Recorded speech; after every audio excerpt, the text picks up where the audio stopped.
श्यामल नगर में एक स्त्री ने जुड़वा बच्चों को जन्म दिया। रंग रूप, शक्ल सूरत एवं कद काठी में दोनों समान थे। बस इतना ही अंतर था कि उनमें एक लड़का था और दूसरा लड़की। माँ ने बेटे का नाम सोहेल और बेटी का नाम वंशिका रखा। धीरे धीरे समय बीतता गया और दोनों बच्चे युवा हो गए। फिर एक दिन ऐसा भी आया जब वे दोनों जलयान पर सवार होकर विदेश यात्रा के लिए चल पड़े। लेकिन अभी वे नगर से कुछ ही दूर गए थे कि समुद्र में भयंकर तूफान आ गया। लहरों के प्रचंड प्रहारों से जहाज डगमगाने लगा। नाविकों ने जहाज को सुरक्षित निकाल कर ले जाने की बहुत कोशिश की, परंतु सब व्यर्थ। कुछ ही पलों में वे जहाज एक विशाल चट्टान से टकराकर टुकड़े टुकड़े हो गया। इस दुर्घटना में कई यात्री समुद्र की लहरों में समाकर काल के ग्रास बन गए। अनेक लोग तैरते हुए इधर उधर बह गए, परंतु विधाता ने भाई बहन दोनों का जीवन सुनहरी कलम से लिखा था। उनका जीवन अभी शेष था। वे इस दुर्घटना में सुरक्षित बच गए, लेकिन एक दूसरे से बिछड़ गए। पानी में डूबता तैरता सोहेल लकड़ी के एक तख्ते तक जा पहुंचा। उसने तख्त को मजबूती से पकड़ लिया। लहरों के थपेड़े खाता वह तख्ता पानी पर तैरने लगा। स्वयं को सुरक्षित पाकर उसे अपनी बहन वंशिका की याद आई। उसने बेचैन होकर इधर उधर देखा। तभी उसे एक नाव दिखाई दी जिस पर कुछ महिला सवार थे। वे एक लड़की को जल से नाव पर खींच रहे थे। वह लड़की उसकी बहन वंशिका ही थी। उसने आवाज लगाने की बहुत कोशिश की, लेकिन नाव के दूर होने तथा लहरों के शोर के कारण उसकी आवाज दबकर रह गई। फिर भी उसे इस बात का संतोष था कि उसकी बहन सुरक्षित बच गई है। यदि जीवन रहा तो वे उससे पुनः मिल लेगा। ये सोचकर उसके मन में एक नई शक्ति का संचार हुआ और वह तख्ते को किनारे की ओर खेने लगा। इधर वंशिका ने भी भाई को सुरक्षित देख लिया था। उसके मन में भी भाई से पुनः मिलने की आशा जाग उठी। इस प्रकार तूफान ने दोनों भाई बहन को एक दूसरे से अलग कर दिया। बचे हुए यात्रियों को लेकर नाव किनारे पर पहुंची और सभी ईश्वर का धन्यवाद करते हुए एक एक कर उतरने लगे। लेकिन वंशिका जहाज के कप्तान के पास गई और धीरे से बोली, श्रीमान, मेरा भाई मेरी जिंदगी का एकमात्र सहारा था, परंतु तूफान ने उसे मुझसे अलग कर दिया है। ना जाने वे कहाँ और किस हाल में होगा। मुझे पूरी उम्मीद है कि एक ना एक दिन मैं उससे जरूर मिलूंगी, परंतु वह दिन कब आएगा मैं इसके बारे में कुछ नहीं जानती।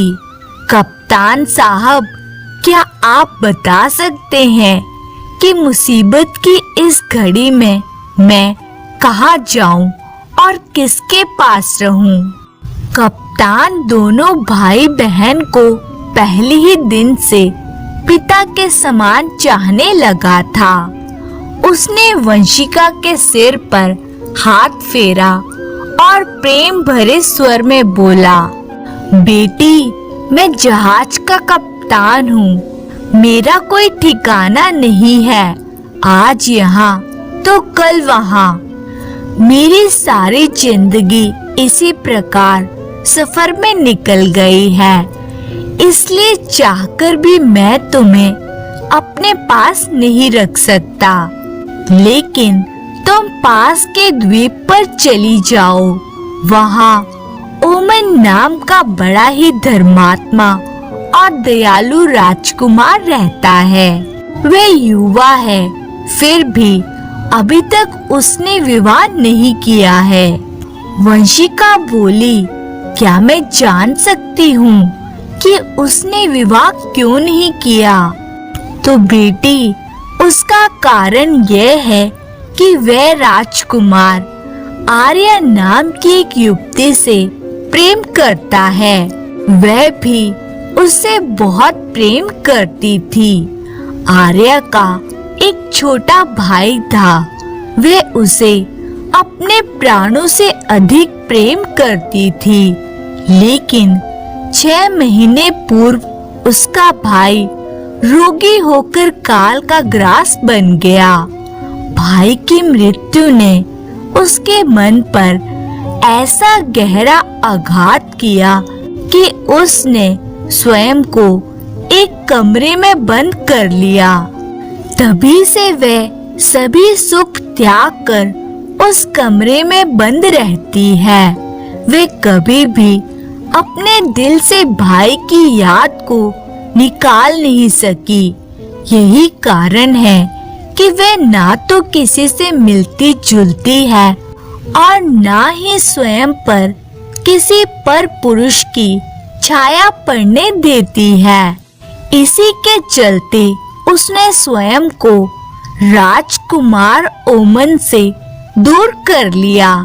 इधर राजकुमार ओमन दिन रात उसके लिए तड़पता रहता है। वंशिका दुखी स्वर में बोली, ना जाने मुझे भी मेरा भाई मिलेगा या नहीं।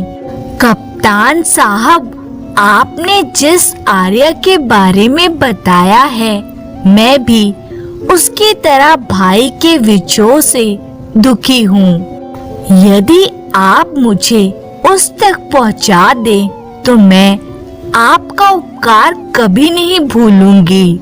मुझे पूरा विश्वास है कि अपने भाई की मृत्यु के दुख में डूबी आर्या मेरे मन की पीड़ा को अवश्य समझेगी और मेरे भाई सोहेल को ढूंढने में मेरी पूरी सहायता करेगी। कुछ देर सोचने के बाद कप्तान बोला, बेटी, शायद तुम ठीक कह रही हो, लेकिन उससे मिलना इतना सरल नहीं है। बिना परिचय के वे किसी से नहीं मिलती। उचित यही होगा कि तुम राजकुमार ओमन के पास जाओ। वे तुम्हारी कोई न कोई सहायता अवश्य करेगा और तुम्हें तुम्हारा भाई मिल जाएगा। वंशिका को यह परामर्श उचित लगा। उसने कप्तान से विदा ली और राजकुमार से मिलने चल पड़ी। कुछ दिनों की यात्रा के बाद वह द्वीप पर जा पहुंची। उसने एक युवक का वेश बनाया और राजकुमार के पास नौकरी करने लगी। सभी उसे सूरज के नाम से जानते थे। जुड़वा होने के कारण वह बिल्कुल अपने भाई जैसी दिखाई देती थी। ऊपर से पुरुष वेश ने उसे पूरी तरह से सोहेल की तरह बना दिया था। क्योंकि वह प्रत्येक कार्य में निपुण थी, इसलिए शीघ्र ही उसने अपने सेवा भाव से राजकुमार ओमन का मन जीत लिया। धीरे धीरे वे राजकुमार की इतनी विश्वास पात्र बन गई कि वह उसे अपने दिल की सारी बातें बताने लगा।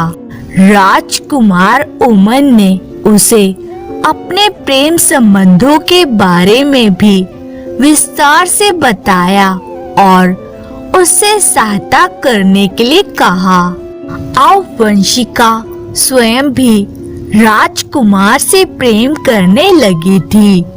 राजकुमार का सुंदर सलोना और सौम्य चेहरा बार बार उसे आकर्षित करता था। वे मन ही मन सोचा करती थी कि आर्या कितनी पत्थर दिल है, जिसने राजकुमार को रोने के लिए छोड़ दिया है। एक दिन आर्या को याद करते हुए राजकुमार ओमन आंसू बहा रहा था। सूरज से यह देखा ना गया।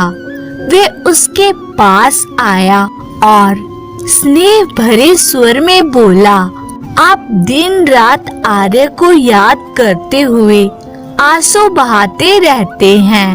मुझसे आपकी यह दशा नहीं देखी जाती। आप तो उसके नाम की माला जपते रहते हैं, लेकिन क्या उसने कभी आपकी फिक्र की है? राजकुमार तड़पते हुए बोला, सूरज, शायद ईश्वर ने स्त्रियों का मन ही पत्थर का बनाया है। पत्थर दिल नारी को उनकी भावनाओं और जज्बातों से कोई सरोकार नहीं होता। राजकुमार के मुंह से स्त्रियों के लिए कठोर वचन सुनकर सूरज का दिल तड़प उठा। उसने पुरुष का वेश बना रखा था, लेकिन वास्तव में वह थी तो एक नारी ही। वह राजकुमार को बताना चाहती थी कि हर नारी का दिल पत्थर का नहीं होता।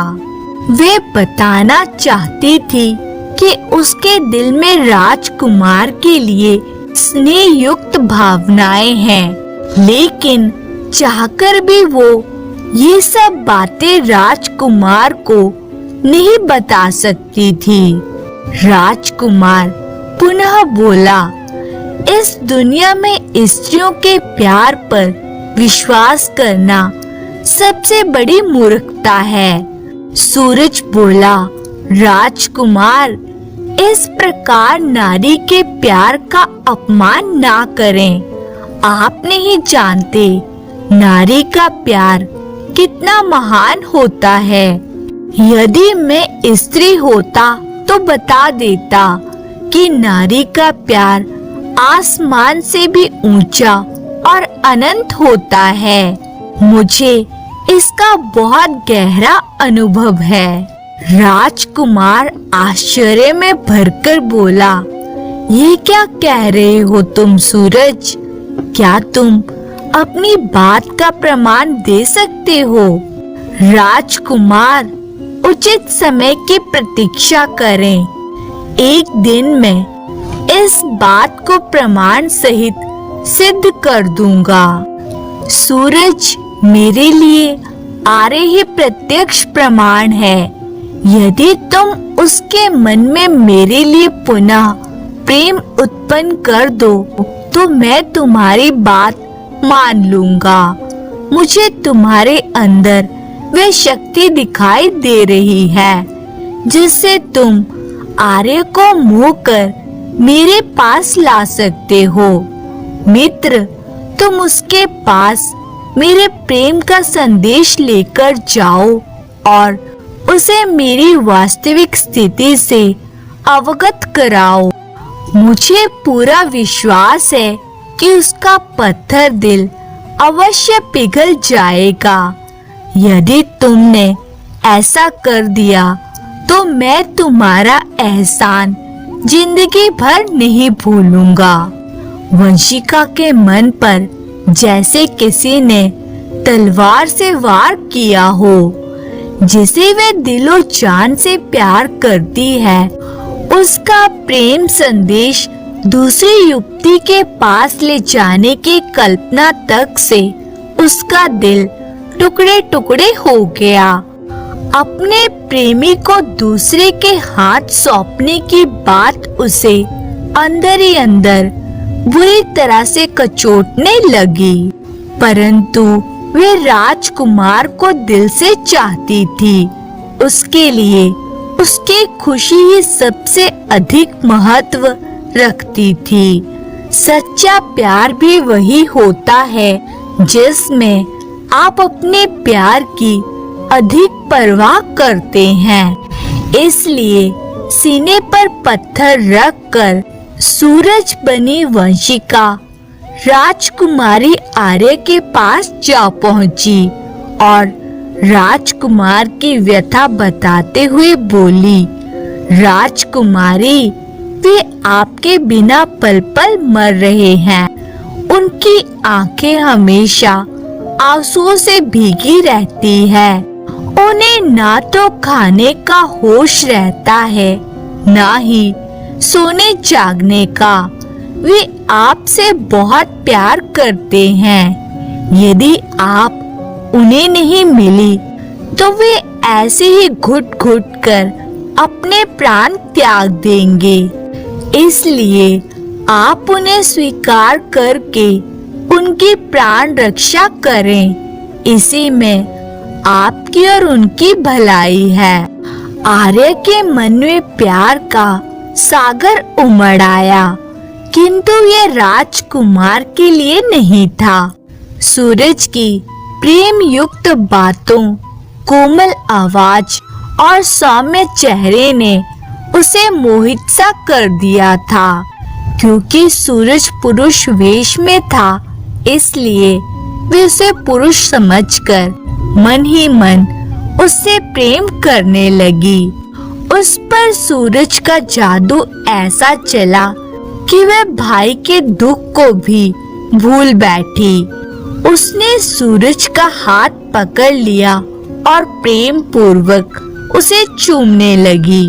सूरज आर्य के मन के भावों को समझ गया। उसने हाथ पीछे खींच लिया और पुनः उसका मन राजकुमार की ओर मोड़ने का प्रयत्न करने लगा। सूरज उसे जितना राजकुमार के बारे में बताता, उतना ही वह उसकी ओर आकर्षित होती जाती। अंत में वह विनम्र स्वर में बोली, युवक, तुम मेरी ओर से राजकुमार से क्षमा मांग लेना और उन्हें कह देना कि वे मेरे लिए इतने दीवाने ना हों। मैं उनके योग्य नहीं हूँ, इसलिए वे मुझे भूल जाए। मैं कभी उनकी नहीं हो सकती। आखिरकार सूरज उसे समझा समझा कर हार गया और निराश होकर राजकुमार के पास लौट आया। सूरज के जाने के बाद आर्या का मन बेचैन हो गया। बार बार उसकी आंखों के सामने सूरज का चेहरा घूमने लगा। कानों में उसी की मधुर आवाज गूंजने लगी। वे उससे पुनः मिलना चाहती थी, लेकिन उसे कोई रास्ता नजर नहीं आया। इसी प्रकार उसकी सारी रात कट गई। सुबह कुछ सोचकर उसने कागज कलम उठाई और सूरज के नाम एक पत्र लिखने लगी, जिस पर उसने लिखा, प्रिय सूरज, मैं अपने आप में डूबी हुई चुपचाप दिन काट रही थी। मुझे किसी से कोई मतलब नहीं था, लेकिन कल तुम बारिश की बूंदों की तरह आए और तुमने मुझे अपने प्रेम से पूरी तरह भिगो दिया। तुम्हारी बातों ने मेरे मन में विचारों की उथल-पुथल पैदा कर दी। राजकुमार का संदेश लेकर तुम मेरे पास क्यों आए थे? तुम तो चले गए, साथ में मेरा सुख चैन और मन चुरा कर ले गए। तुम्हारे साथ बीता हुआ एक एक पल मुझे याद आ रहा है। तुमसे मिलने के बाद मैं तुम्हारी हो गई हूँ। प्रियतम, अगर तुम्हारे दिल में मेरे लिए जरा सी भी जगह है तो एक बार आकर मेरी आंखों को तृप्त अवश्य करो। मैं पलके बिछाए बड़ी बेसब्री से तुम्हारी प्रतीक्षा कर रही हूँ। तुम्हारी आर्या। पत्र लिखने के बाद आर्या ने अपने एक विश्वस्त सेवक के हाथों वे संदेश सूरज तक पहुंचा दिया। पत्र पढ़कर एक पल के लिए सूरज भौचक्का रह गया, फिर जोरदार ठहाका लगाकर हंसने लगा। उसके मन में आर्या के लिए सहानुभूति उमड़ आई, लेकिन ये मजाक का विषय नहीं था। इससे स्थिति और भी गंभीर हो सकती थी। यही सोचकर वंशिका बनी सूरज पुनः आर्य के पास गई और समझा बुझाकर उसका मन अपनी ओर से हटाने का प्रयत्न करने लगी, लेकिन अनेक प्रयत्न करने के बाद भी वे उसकी दीवानगी दूर ना कर सकी। अंत में थक हार कर वे महल की ओर लौटने लगी। जैसे ही सूरज बनी वंशिका आर्य के घर से बाहर निकली, उसका सामना एक शराबी से हो गया। नशे के कारण वे बुरी तरह से लड़खड़ा रहा था। उसने वंशिका का मार्ग रोक लिया और उत्तेजित होते हुए बोला, अच्छा तो तुम ही वे व्यक्ति हो जिसके हाथ राजकुमार अपने प्रेम संदेश आर्य तक पहुंचाता है। मैं आर्य से प्रेम करता हूँ, वे सिर्फ मेरी है, उसे कोई मुझसे नहीं छीन सकता। अगर राजकुमार सोचता है कि वे तुम्हें भेजकर आर्य के मन में अपने लिए प्रेम पैदा कर लेगा तो ये उसकी भूल है। मैं अभी तुम्हें इसका मजा चखाता हूँ। यह कहकर शराबी ने तलवार निकाल ली और सूरज की ओर लपका। उसे अपनी ओर आते देख सूरज के होश उड़ गए। आखिरकार थी तो वे एक लड़की ही, वे भला उस शराबी का सामना कैसे कर पाती। वे सहायता के लिए चिल्लाना ही चाहती थी कि तभी उसे एक पुरुष स्वर सुनाई दिया, घबराओ मत सोहेल, मैं अभी इस दुष्ट को सीधा करता हूँ। अपने भाई का नाम सुनकर वंशिका चौंक पड़ी। उसने पलटकर देखा तो गली के कोने से एक व्यक्ति तेज तेज चलता हुआ आ रहा था। वे वंशिका के लिए अजनबी था। पास आते ही उस अजनबी ने शराबी का हाथ पकड़ लिया और उसके साथ भिड़ गया।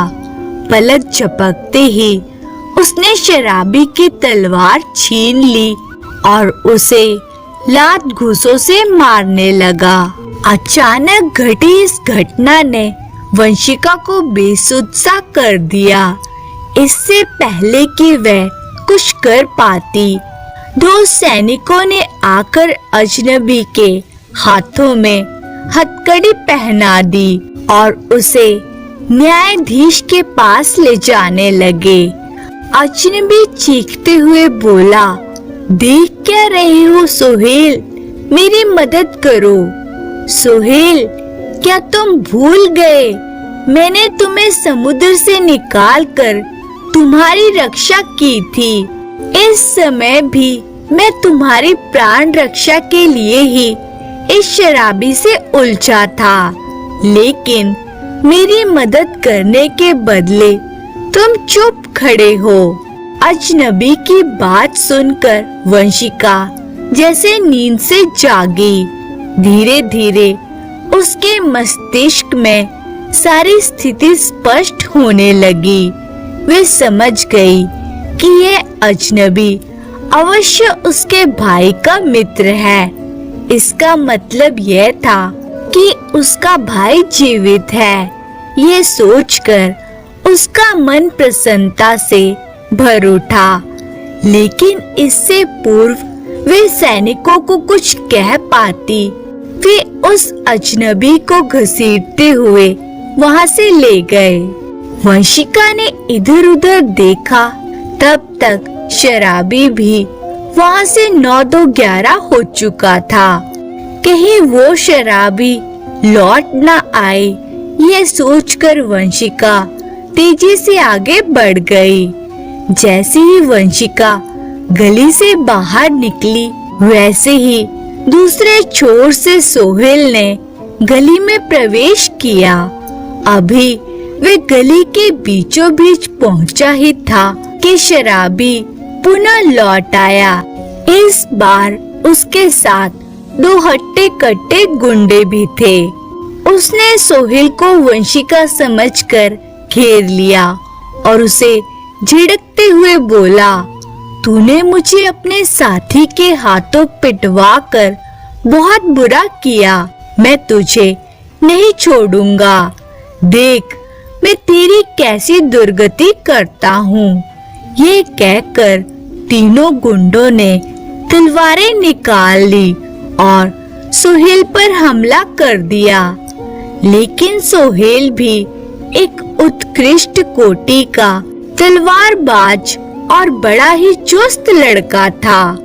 वह उनके वार से बच गया और तेजी से अपनी तलवार निकालकर उनका सामना करने लगा। देखते ही देखते उसने तीनों की तलवारें काट डाली और मार मार कर उन्हें भागने के लिए विवश कर दिया। तब तक शोर शराबा सुनकर आर्या भी घर से बाहर आ गई थी। सोहेल को अकेले 3 आदमियों से लड़ता देखकर वे पूरी तरह घबरा गई। वे उसे सूरज समझ रही थी। उसने उसका हाथ पकड़ा और उसे प्रेम पूर्वक अपने महल के अंदर ले आई। सोहेल बड़ा हैरान था। इस शहर में नया होने के कारण वे ना तो किसी को जानता था और ना ही पहले कभी यहाँ आया था। फिर भी बिना किसी कारण के वे तीनों व्यक्ति उससे लड़ने को उतावले हो रहे थे। इसके बाद एक अनजान राजकुमारी उस पर स्नेह और प्रेम की वर्षा कर रही थी। इन सब ने उसे सोच में डाल दिया। वे इसे जितना सुलझाने की कोशिश करता, उतना ही और उलझता जाता। धीरे धीरे आर्य के प्रेम ने सोहेल पर अपना असर दिखाना शुरू कर दिया। वे सोचने लगा कि शायद मेरी वीरता और सुंदरता देखकर ये युवती मुझसे प्रेम करने लगी है। उसका मन भी आर्य की ओर आकर्षित हो रहा था। अतः वे भी उसके प्रेम का प्रत्युत्तर प्रेम से देने लगा। आर्य भी उसका व्यवहार देखकर आश्चर्यचकित हो रही थी। कुछ देर पहले तक सूरज उससे दूर रहने की बात कर रहा था, लेकिन अब उसके प्रति प्रेम प्रदर्शित कर रहा था। उसमें यह परिवर्तन देखकर आर्या बहुत प्रसन्न हुई कि सूरज भी उसे प्रेम करने लगा है। उधर न्यायालय में सैनिक उस अजनबी से पूछताछ कर रहे थे, तुम्हारा नाम क्या है, क्या करते हो?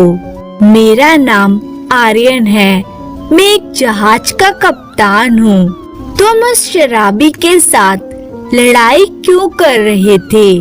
वे मेरे मित्र सोहेल को मारने वाला था।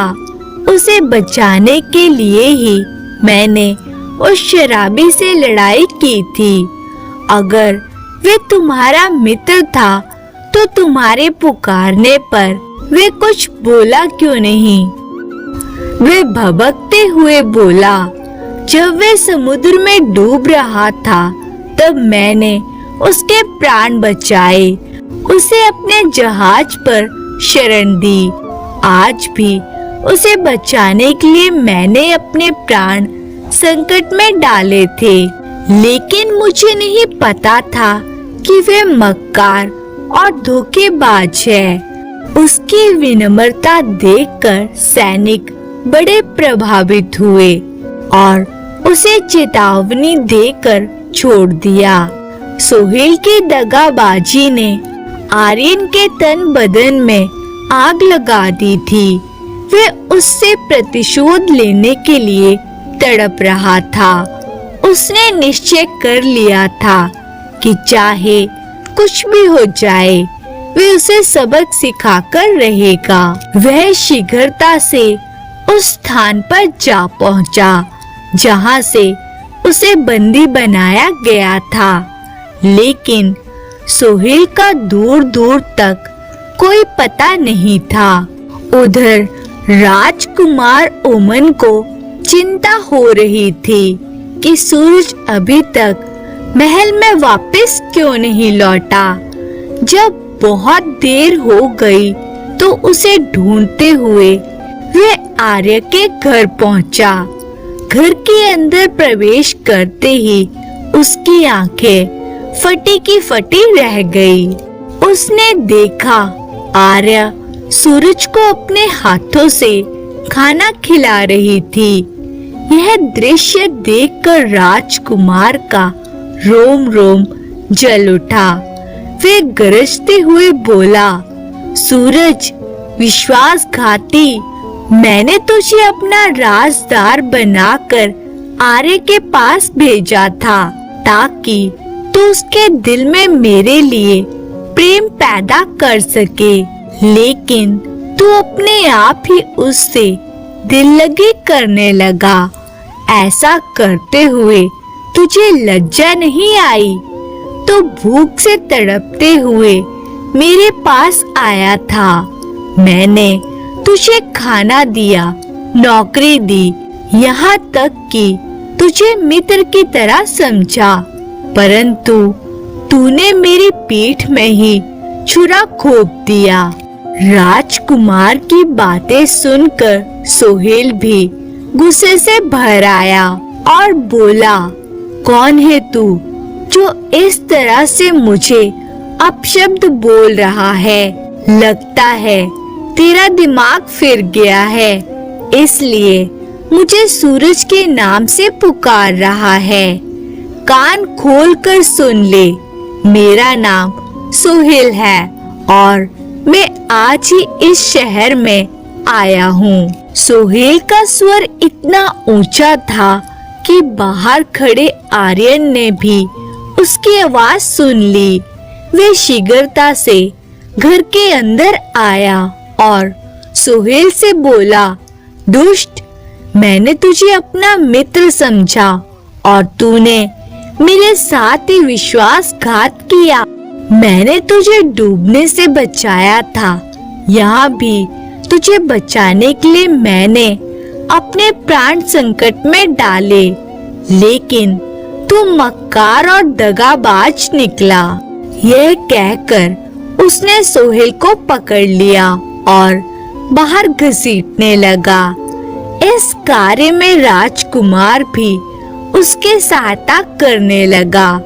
तभी आश्चर्य से दोनों की आंखें खुली की खुली रह गई। उन्होंने सोहेल को छोड़ दिया और दरवाजे की ओर देखने लगे।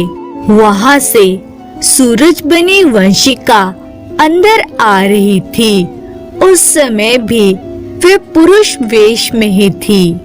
एक समान कद काठी, रंग रूप एवं चेहरे वाले दो व्यक्तियों को देखकर राजकुमार और आर्यन बार बार पलकें झपकने लगे।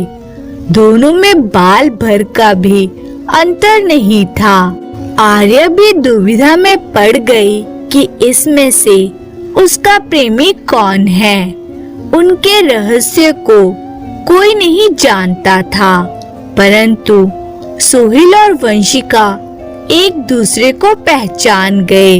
प्रसन्नता से उनकी आंखें भर आई और उन्होंने आगे बढ़कर एक दूसरे को गले से लगा लिया।